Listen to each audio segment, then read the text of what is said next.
بسم اللہ الرحمن الرحیم ایاک نعبد و ایاک نستعین۔ میں جان صاحب پہلے تو آپ کا شکریہ ادا کرتا ہوں۔ ایک تو آپ نے اچھے الفاظ کہے میرے لیے، لیکن آپ نے مجھے یہاں دعوت دی ادھر زیارت کو دیکھنے کے لیے، کیونکہ ہم سنتے تھے زیارت کا۔ ایک دفعہ میں بہت پہلے، آج سے 20 سال پہلے آیا تھا، لیکن وہ بڑا مجھے بھی یاد نہیں کہ ہم یعنی وہ مجھے، کیونکہ میں یہاں نہیں آیا تھا۔ پھر ایک زلزلہ آیا تھا، وہ پھر ہم نیچے آئے تھے، تو یہ دو، اس کے علاوہ میں یہاں آیا نہیں۔ مجھے خوشی یہ ہے کہ مجھے موقع مل گیا قائد اعظم کے جو وہ آخری دن تھے جدھر انہوں نے گزارے، یہ پیچھے جو ہسٹوریکل یہ مونیمنٹ ہے ہمارے لیے، اور اس لیے میں آپ کا شکریہ ادا کرتا ہوں، کیونکہ میں ہمیشہ سوچتا تھا کہ میں ایک دن جاؤں گا یہاں۔ زیارت کا میں نے سارا تقریباً پاکستان تو میں پھرا ہوا ہوں، لیکن میں نے زیارت جو اس طرح جس طرح آج دیکھا ہیلی کاپٹر سے اوپر سے بھی، یہ نہیں میں نے پہلے دیکھا تھا۔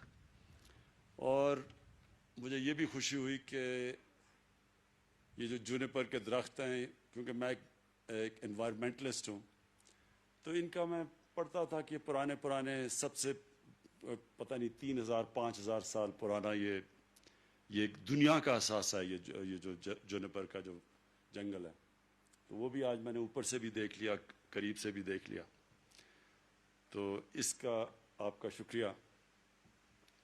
میں سب سے پہلے بات شروع کرنے سے پہلے جو ہمارے ایف سی کے لوگوں نے آج کو شہادتیں دی ہیں، میں ان کے رشتہ داروں کے، ان کے خاندانوں کے لیے دعا کرتا ہوں کہ اللہ ان کو صبر دے۔ یہ ہماری سیکیورٹی فورسز کے اوپر مسلسل وہ لوگ اس وقت دہشت گردی کر رہے ہیں، جو کہ مجھے افسوس سے کہنا پڑتا ہے کہ اگر یہ گورنمنٹ، ہماری گورنمنٹ دیکھیں کہ جس طرح یہ بلوچستان کو اب جس طرح ہم نے اپنایا، یعنی اپنا سمجھا بلوچستان کو، جو پہلے گورنمنٹ سے نہیں سمجھا، تو کم از کم ان کو یہ سوچنا ہے کہ پہلی دفعہ بلوچستان میں اس طرح کا پیسہ خرچ کیا جا رہا ہے جو کبھی پہلے نہیں ہوا۔ اور جبکہ ہماری کولیشن گورنمنٹ ہے، لیکن میں آپ کو یقین دلاتا ہوں کہ میں اس لیے اپنی ساری ریسورسز اپنی گورنمنٹ کی مشکل وقت کے دوران، کیونکہ ہمارے اوپر بڑے بھاری قرضے چڑھائے ہوئے ہیں پچھلے والوں نے، اور ہمیں اتنا زیادہ پیسہ قرضوں کی قسطوں میں سود پہ چلا جاتا ہے کہ ہمارے لیے اپنے ملک کے لیے پیسہ خرچ کرنا بڑا کم رہ جاتا ہے۔ اس کے باوجود ہم نے پوری طرح بلوچستان کے اوپر جتنا بھی ہو سکے ہم نے فنڈز دیے ہیں، اور میری جو دو گورنمنٹس ہیں، پختونخوا کی اور پنجاب کی، وہ بار بار مجھے کہتے ہیں کہ جی آپ بلوچستان کے اوپر بہت ہی زیادہ مہربان ہو گئے ہیں، لیکن اس کی وجہ یہ ہے کہ بلوچستان کو واقعی نظر انداز کیا گیا ماضی میں۔ بلوچستان کے اندر جو پیسہ جانا تھا وہ بھی نہیں صحیح معنی میں خرچ کیا گیا، نہ توجہ گئی بلوچستان کے اوپر جو ہونی چاہیے تھی، اور جو پیسہ دیا بھی گیا، افسوس سے مجھے کہنا پڑتا ہے کہ وہ بھی صحیح معنی میں خرچ نہیں ہوا۔ اگر جو پیسہ دیا بھی گیا وہ صحیح معنی میں خرچ ہو جاتا تو بلوچستان کے حالات بہت بہتر ہونے تھے۔ مجھے میرے ایم پی کہہ رہے ہیں کہ نام لیں کسی کا جس نے بڑی دیر سے یہاں حکومت یہاں بیٹھا ہوا تھا۔ اب میں نام اس کا نہیں لینا چاہتا، کیونکہ میں مولانوں کی تو میں عزت کرتا ہوں، تو اس کو میں اس میں لانا نہیں چاہتا، کیونکہ وہ عزت کا قابل نہیں ہے وہ آدمی۔ لیکن اس میں کوئی شک نہیں کہ وہ پیسہ جو یہاں خرچ ہونا چاہیے تھا وہ خرچ نہیں ہوا۔ اچھا جی، اب پہلے تو میں آپ کو ایک خوشخبری سناؤں۔ خوشخبری یہ ہے کہ ایک بہت مشکل وقت سے ماشاءاللہ اللہ کا شکر کرتا ہوں ہمارا ملک نکل رہا ہے۔ ہمارے جو مخالف ہیں انہوں نے پہلے سے شور مچا دیا کہ حکومت فیل ہو گئی۔ ابھی تو ہماری حکومت آئی تھی تو انہوں نے کہا فیل ہو گئی، اس لیے وہ نہیں کہہ رہے تھے کہ فیل ہو گئی، کیونکہ حکومت جب آئی ہے وہ فیل کیسے ہو سکتی ہے؟ وہ چاہتے تھے کہ فیل ہو جائے, کہ کامیاب نہ ہو. پہلے سے خطرہ ہو گیا کہ کامیاب ہو جائے. یہ حکومت اگر کامیاب ہو جاتی, اس معاشی بحران سے پاکستان کو نکال لیتی, تو ان کی سیاسی دکانیں بند ہو جانی تھی. لہٰذا ساری قوم کو 2-2.5 سال انہوں نے کہا تباہ ہو گیا پاکستان, معیشت تباہ ہو گئی, ملک لوگ پہ غریب لوگوں کا برا حال ہو گیا, سب کچھ کہتے رہے. ایک دم جو ابھی ہمارے پچھلے ہفتے جو گروتھ ریٹ کے فگر آئے ہیں, جو میں لوگوں کو نہیں سمجھ, گروتھ ریٹ کیا ہوتی ہے؟ گروتھ ریٹ کا مطلب یہ ہوتا ہے کہ آپ کی معیشت کس رفتار میں اوپر آ رہی ہے. تو پچھلے سال تو وہ 0.5 پہ اوپر آ رہی تھی, اور واقعی بڑا برا حال تھا. اور ساروں نے کہا کہ یہ اس بار بھی اتنا ہی ہوگا. تو جب گروتھ ریٹ تقریباً 4%, یعنی 4% پہ جب اوپر جانا, جب یہ فگرز جب پبلک ہوئے, تو وہ ساری اپوزیشن کہہ رہی ہے کہ یہ فگر ٹھیک نہیں ہے. کیونکہ اگر وہ فگر ٹھیک ہوتے تو اس کا مطلب یہ جھوٹ بول رہے تھے.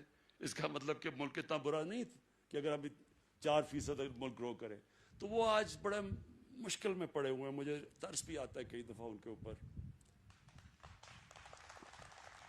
وہ کبھی کہتے ہیں ہم آج گورنمنٹ گرا دیں گے, 3 مہینے کبھی دیتے ہیں گورنمنٹ کو, کبھی 31 دسمبر میں گورنمنٹ جائے گی, کبھی کچھ ہو جائے گا. تو مجھے تو اب ان کی فکر پڑ گئی کہ یہ اب ساتھ رہ جائیں گے یا نہیں رہیں گے. کیونکہ گورنمنٹ نے تو انشاءاللہ جو ہم مشکل وقت سے نکلے ہیں, یہ بھی 5 سال میں تو انشاءاللہ, اور ابھی اگلے سال یہ اور رفتار بڑھے گی اس کی, اور جو اگلی انشاءاللہ ہماری حکومت آئے گی اس میں پھر پاکستان اور تیزی سے اوپر جائے گا. کیونکہ اس کی وجہ ہے نا, بلوچستان کے میرے ایم پیز بھی بیٹھے ہیں, وزیر بیٹھے ہوئے ہیں. اب سب کو میں صرف ایک چیز سمجھانا چاہتا ہوں. دیکھیں, میں اگر پاور میں آؤں نا, اقتدار میں آؤں, تو یا میں اپنے لیے پیسہ بنا سکتا ہوں یا میں اپنی قوم کے لیے پیسہ بنا سکتا ہوں. دونوں نہیں ہو سکتا. اگر یہ میں سوچوں کہ میں اپنے لندن میں بڑے بڑے محلات خریدوں گا اور قوم بھی ترقی کر جائے گی, ایسے ہوتا نہیں ہے. جو بھی قومیں ترقی کی ہیں ان کے لیڈرز نے پوری طرح اپنی قوم, اپنے ملک میں بیٹھ کے اور اپنے ملک کی خدمت کی. مہاتر محمد, اس نے کوئی لندن میں فلیٹ نہیں اس کے کوئی ملک سے باہر بینک اکاؤنٹس نہیں ہیں, اس کے بچے کی بزنسز باہر نہیں ہیں. وہ وہی ملیشیا میں رہا, ادھر ہی رہا, اس ملیشیا کو اٹھا کے کہاں سے کہاں لے گیا. اسی طرح سنگاپور کا لی کوان یو, اس نے سنگاپور کو اٹھا کے کہاں سے کہاں لے گیا. امیر ترین ملک بن گیا سنگاپور اس کے ہوتے ہوئے, لیکن اس کی کوئی باہر مے فیئر لندن کے سب سے مہنگے میں اس کی کوئی جائیدادیں نہیں ہیں, پراپرٹیز نہیں ہیں, ان کے بچے باہر نہیں ہیں. تو یہ ہوتا ہی نہیں کہ ایک آدمی ملک سے پیسہ چوری کر کے باہر لے جائے اور سمجھے کہ ملک ترقی کرے گا. جب مہاتر محمد ملیشیا چھوڑ کے گئے تو ان کے بعد بھی ایک ایسا آدمی آ گیا جس کو بھی شوق تھا ملک سے پیسہ چوری کر کے باہر جائیدادیں کرنے کا. وہ آج جیل میں ہے, لیکن جب وہ چھوڑ کے گیا تو ملیشیا مقروض ہو چکا تھا. وہی ملیشیا جو مہاتر محمد اوپر لے گئے تھے وہ مقروض ہو چکا تھا. تو پاکستان اس لیے ترقی کرے گا, ایک تو اللہ نے پاکستان کو ہر قسم کی نعمت دی ہے. ہمیں خود ہی نہیں پتا کہ اللہ نے پاکستان کے اوپر کتنا مہربان ہے. کیونکہ جو ہمارے حکمرانوں کی, ان کے گھر بھی باہر ہیں, چھٹیاں بھی باہر ہیں, عیدیں بھی باہر ہیں, علاج بھی باہر ہے, ان کو کیا پتا کہ اللہ نے اس ملک کو کتنا نوازا ہے. یہ جو زیارت ہے, اور بڑا اچھا ہوا میں آج آ گیا, یہ واقعی ایک سارے علاقے کا ارد گرد ایک ٹورزم کا ہب بن سکتا ہے. ٹورزم کا مطلب کہ مقامی لوگوں کو بہت فائدہ ہو سکتا ہے, ان کی آمدنی میں اضافہ ہو سکتا ہے, غربت کم ہو سکتی ہے. پختونخوا کے اندر جب ہماری حکومت آئی 2013 میں, سب سے برے حالات تھے پختونخوا کے, کیونکہ وہاں وار آن ٹیرر تھی, تباہی تھی, ادھر جنگ لڑی جا رہی تھی, وہاں کوئی 500 پولیس والے شہید ہو چکے تھے, قانون نام کی چیز نہیں تھی, جو بزنس تھی وہ بزنسز بند ہو چکی تھی, جو سب سے بڑی بزنس تھی وہ لوگوں کو اغوا کر کے پیسے لیتے تھے لوگ, وہ بزنس چل رہی تھی. لوگ پشاور کو چھوڑ کے اسلام آباد میں گھر لے رہے تھے اپنے آپ کو بچانے کے لیے. اور یو این ڈی پی کی رپورٹ ہے کہ 5 سالوں میں 2013 سے 2018 میں سب سے تیزی سے غربت پختونخوا میں کم ہوئی سارے باقی صوبوں کے مقابلے میں. امیر غریب کا فرق سب سے کم ہوا پختونخوا میں. اور ہیومن ڈیولپمنٹ، یہ تین چیزیں یو این ڈی پی کی رپورٹ میں آئی. ہیومن ڈیولپمنٹ کا مطلب کہ جو انسانوں کے اوپر سب سے زیادہ خرچہ ہوا، ان کی تعلیم پہ، ان کی صحت پہ، وہ پختونخوا میں ہوا، روزگار پہ. اور اس کی ایک بہت بڑی وجہ ٹورزم تھی. ہم نے پوری طرح ٹورزم کو پختونخوا میں اٹھایا، اور ٹورزم کی وجہ سے جب ٹورسٹ آتا ہے وہ پیسہ خرچ کرتا ہے، وہاں دکانیں چلتی ہیں، وہاں روزگار ملتا ہے. تو وہ بہت بڑی وجہ تھی کہ ٹورزم کی وجہ سے پختونخوا اوپر گیا. دوسری چیز تھی ہیلتھ کارڈ. ہم نے غریب لوگوں کو، آدھی آبادی کو پختونخوا کی ہم نے ہیلتھ کارڈ دیا. اب ہیلتھ کارڈ کیا ہے؟ ہیلتھ کارڈ ہے ہیلتھ انشورنس. ہر خاندان کے پاس ایک کارڈ دیا جس کی وجہ سے 10 لاکھ روپے تک وہ کسی بھی ہسپتال میں اپنا مفت علاج کروا سکتے تھے. یہ اب پختونخوا کے ہر شہری کے پاس، یعنی ہر خاندان کے پاس اب ہیلتھ کارڈ آ گیا. پہلے صرف آدھی آبادی کے پاس تھی. اور پنجاب نے اس سال کے آخر تک سارے پنجاب کے لوگوں کے پاس ہیلتھ کارڈ آ جائے گا. اور ہیلتھ کارڈ کا مطلب یہ، یعنی اس کا مطلب یہ ہے کہ جب گاؤں کے اندر بھی، دیہاتوں کے اندر بھی لوگوں کے پاس ایک ہیلتھ انشورنس آ جائے گی تو پرائیویٹ سیکٹر کے لوگ جا کے وہاں ہسپتال بنائیں گے. اور جب پرائیویٹ، تو پھر ہسپتالوں کا جال پھیل جائے گا. حکومت کے پاس تو پیسے نہیں کہ ہم سارے پاکستان میں ہسپتال بنا سکیں، لیکن پرائیویٹ سیکٹر کو جب یہ پتہ چلے گا کہ ہر آدمی اگر وہ بیمار ہوتا ہے دیہات میں، جدھر بھی غریب علاقوں میں بھی، اس کے پاس ہیلتھ کارڈ ہوگا، وہ پیسے دے سکے گا. آپ انشاءاللہ دیکھیں گے کہ یہ ہیلتھ کارڈ نہیں ہے، یہ پورا ہیلتھ سسٹم آ رہا ہے پاکستان میں. تو میں آپ سے جام صاحب یہ درخواست کروں گا کہ آپ نے اگر اصل اپنے لوگوں کی خدمت کرنی ہے تو جس طرح پنجاب اور پختونخوا میں ہیلتھ کارڈ دیا گیا، آپ کو بھی بلوچستان میں ہر خاندان کو ہیلتھ کارڈ دینا چاہیے.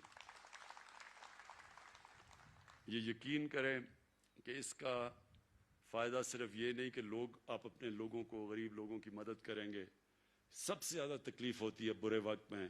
ایک غریب گھرانے میں اگر بیماری ہو جائے تو وہ غریب گھرانے پہ سب سے بڑا عذاب آ جاتا ہے کہ ان کا جو بجٹ بنا ہوتا ہے کہ بچوں کے سکول، کپڑے یا جو بھی اور کھانا پینا، وہ ایک بیماری سے وہ سارا ان کا بجٹ خراب ہو جاتا ہے، اور کئی دفعہ پورا خاندان غربت کی لکیر سے نیچے چلا جاتا ہے. تو اس لیے سب سے بڑی نعمت ہے کہ اللہ بھی خوش ہوگا، اور انشاءاللہ اس کی وہ جب خوش ہوتا ہے تو آپ کے اوپر اس علاقے پہ اللہ کی نعمتیں آتی ہیں. اب آ گیا گیس کا. یہ آپ نے بالکل ٹھیک بات کی کہ اس علاقے میں، مجھے پتا ہے سردیوں میں میں کئی دفعہ بلوچستان آیا ہوں، جو یہاں ٹھنڈ، ایک تو ٹھنڈ ہوتی ہے نا، ایک تو ٹیمپریچر، ایک چل فیکٹر ہوتا ہے جو ہوا چلتی ہے یہاں، وہ اتنی ٹھنڈ میں نے بڑی کم دنیا میں دیکھی ہوئی ہے جو بلوچستان کے علاقوں میں. اس لیے اس کو اب ہم ڈسکس کریں گے. مجھے اپنے ایم پی نے تو کہا، دومر صاحب نے، کہ جناب یہاں گیس پہنچا دو، پائپ لائن. میرے خیال میں جو آپ کا آئیڈیا نا وہ زیادہ بہتر ہے کہ یہاں ایل پی جی کا پلانٹ لگایا جائے، وہ زیادہ فیزیبل ہے. گیس لانا اتنی دور سے، اور گیس کا پرابلم بڑا ہوگا کہ وہ سردی کے اندر وہ گیس کا پریشر بالکل گر جائے گا آپ کا. سو بہتر یہ ہے کہ اگر ہم اسی علاقے کے اندر یہ ایل پی جی کا پلانٹ لگائیں. اب اس کی میں فیزیبلٹی جا کے بات کروں گا، کیونکہ آپ کو پتا ہے بجٹ تو بن ہی گیا تقریباً. میں جب واپس جاؤں گا یہ میں آپ کو یقین دلاتا ہوں کہ اگر ہم پوری کوشش کریں گے کہ اس کو انشاءاللہ یہ جب اگلا مالی سال شروع ہوتا ہے تو اس میں ہم آپ کے لیے یہ کام شروع کر دیں ایل پی جی کے، تاکہ یہاں لوگوں کے لیے آسانی ہو. میں ویسے بادشاہ نہیں ہوں، پرائم منسٹر ہوں. پرائم منسٹر کو پھر بھی دیکھنا پڑتا. بادشاہ تو ایسے اشریوں کی تھیلی پھینک دیتا نا کہ ادھر لو پیسے، ادھر لو. جس طرح پہلے ہمارے بادشاہ کہتے تھے کہ جی میں نے یہ دے دیا آپ کو، وہ دے دیا. تو مجھے دیکھنا پڑتا ہے، اپنے فائنانس منسٹر سے بات کرنی پڑتی ہے، دیکھنا پڑتا ہے کہ کتنا پیسہ ہے. آگے وہ میں پھر سے آپ کو کہہ رہا ہوں کہ دونوں صوبے شور مچا رہے ہیں، پنجاب اور پختونخوا کے، جی آپ نے بلوچستان کو بہت زیادہ پیسہ دے دیا. کہتے ہیں وہاں تو ہماری گورنمنٹ نہیں، کولیشن گورنمنٹ ہے. لیکن گورنمنٹ کی بات نہیں ہے. بلوچستان کو، کیونکہ میں پھر سے ریپیٹ کرتا ہوں، نظر انداز کیا ماضی میں، اس لیے یہ ہمارا فرض بنتا ہے کہ ہم پوری طرح مدد کریں. ہے آپ کا علاقہ بہت بڑا، مسئلہ بلوچستان کا ہے کہ اتنا بڑا علاقہ ہے, یہاں کنیکٹیوٹی اتنی مہنگی ہے بنسبت نیچے اور علاقوں کے اوپر, تو اس لیے جو خرچہ آتا ہے یہاں سڑکوں پہ جو کنیکٹ کرنے میں, وہ باقی جگہ سے بہت زیادہ آتا ہے. تو اور پھر کیونکہ ٹریفک اتنا زیادہ نہیں ہے تو ہم پرائیویٹ پبلک پارٹنرشپ میں بھی آنا مشکل ہے, جو کہ ہم پختونخوا میں اور پنجاب میں کئی علاقوں میں پبلک پرائیویٹ پارٹنرشپ پہ جا کے ہم یہ سڑکیں بنا رہے ہیں. تو یہاں کیونکہ آپ کا ٹریفک اتنا کم ہے تو اس لیے ہمیں پرابلمز ہوتی ہیں اس کے لیے پرائیویٹ پارٹیز کو یہاں انٹرسٹ کرنے کے لیے. اور آخر میں آپ کو صرف ایک چیز کا پھر سے یقین دلاتا ہوں کہ میں آپ کو اس لیے نہیں کہہ رہا کہ لوگوں کو خوش کرنے کے لیے یا ووٹ کے لیے, میں اس لیے کہہ رہا ہوں کہ میرا یہ ایمان ہے کہ پاکستان کی جو ڈیولپمنٹ ہے وہ ڈیولپمنٹ تب صحیح معنی میں ڈیولپمنٹ ہوگی کہ ایک انگریزی کا لفظ ہے انکلوسیو, کہ سارے ملک کی ڈیولپمنٹ ہو. یہاں چھوٹے چھوٹے یعنی علاقوں کی ڈیولپمنٹ ہوتی ہے لیکن جو باقی ملک ہے وہ پیچھے رہ جاتا ہے, اور اس کی وجہ سے بلوچستان بھی پیچھے رہ گیا.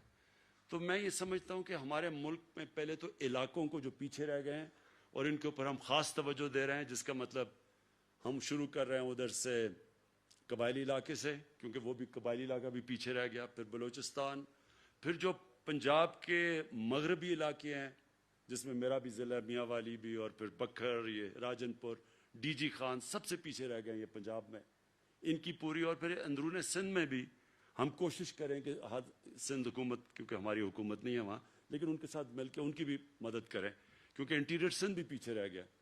تو جو علاقے پیچھے رہ گئے ہیں پہلے تو ہماری پوری کوشش کریں کہ ان کو اوپر لانے کے لیے, اور دوسرے جو لوگ پیچھے رہ گئے ہیں, جو ہمارا غریب آدمی ہے, جو کمزور طبقہ ہے, اس کے لیے اس کو پورا اٹھائیں. تو اس کے لیے احساس پروگرام پاکستان کی تاریخ کا سب سے بڑا پروگرام ہم لے کے آ رہے ہیں, جو احساس پروگرام ہے, جو غربت کم کرنے کے لیے, جس میں مختلف چیزیں ہیں کہ ہم ہنر بھی سکھا رہے ہیں, ہم خواتین کی بھی مدد کر رہے ہیں دیہاتی علاقوں میں تاکہ وہ اپنی مدد کر سکے, ان کی گائے بھینسیں مویشی ان کو دے رہے ہیں تاکہ وہ خود اپنے گھر کی حالات بہتر کر سکیں. پھر قرضے دے رہے ہیں کامیاب جوان میں, کہ ہم نوجوانوں کو قرضے دے رہے ہیں بلوچستان سے بھی, ہر علاقے سے, تاکہ وہ اپنی بزنس کو سیٹ اپ کر سکے, اپنا کاروبار شروع کر سکے, اپنے پیر پہ کھڑے ہو سکے. یہ سارے ہمارے جو پروجیکٹس ہیں, اور اس میں پھر ایک نیا پاکستان جو ہم ہاؤسنگ کا نیا پاکستان ہاؤسنگ, کہ جو تنخواہ دار لوگ ہیں, جو سرکاری نوکر ہیں, جو کہ مزدور ہیں, جو مکینک ہیں, جن کے پاس کبھی اتنا پیسہ نہیں اپنا گھر بنانے کے لیے, ان کے لیے اب ہم اسپیشل پروجیکٹ لے کے آ رہے ہیں. اور شروع ہو گیا ہے, کئی ہزار لوگوں نے اب ان کو قرضے مل گئے ہیں, بینک قرضے دیتے ہیں. تو جو پیسہ وہ کرائے پہ دیتے ہیں وہی پیسہ قرضوں کی قسطوں پہ چلا جاتا ہے اور ان کا اپنا گھر ہو جاتا ہے. تو یہ ایک پروگرام شروع ہو گیا پاکستان میں, انشاءاللہ یہ پھیلتا جائے گا. یہ بھی ہماری کوشش ہے کہ لوگ جو عام آدمی کے پاس اتنا پیسہ نہیں ہوتا اپنا گھر بنانے کے لیے, ان کے لیے ہم بینکوں کے ذریعے قرضے دیں تاکہ وہ اپنے گھر بنا سکیں. میں آخر میں پھر سے جام صاحب آپ کا شکریہ ادا کرتا ہوں کہ مجھے موقع ملا ادھر آنے کے لیے. کوشچن آنسر نہیں, بعد میں میرے سے بات کرنا, اور میں انشاءاللہ آپ کے پاس مسلسل آتا رہوں گا, بلوچستان کا پروگریس دیکھتا رہوں گا. 700 ارب روپے کا ہم نے سب سے بڑا پیکج دیا اب تک بلوچستان کو, اور دوسرا بھی ابھی ایک اور ہم سڑکوں کا پیکج دے رہے ہیں. یہ آپ کو میں یقین دلا دوں گا, جتنی ہمارے پاس ہم کوشش کرتے رہیں گے, جدھر بھی گنجائش نکلے ہم اپنے بلوچستان کے لیے فنڈز دیں. شکریہ.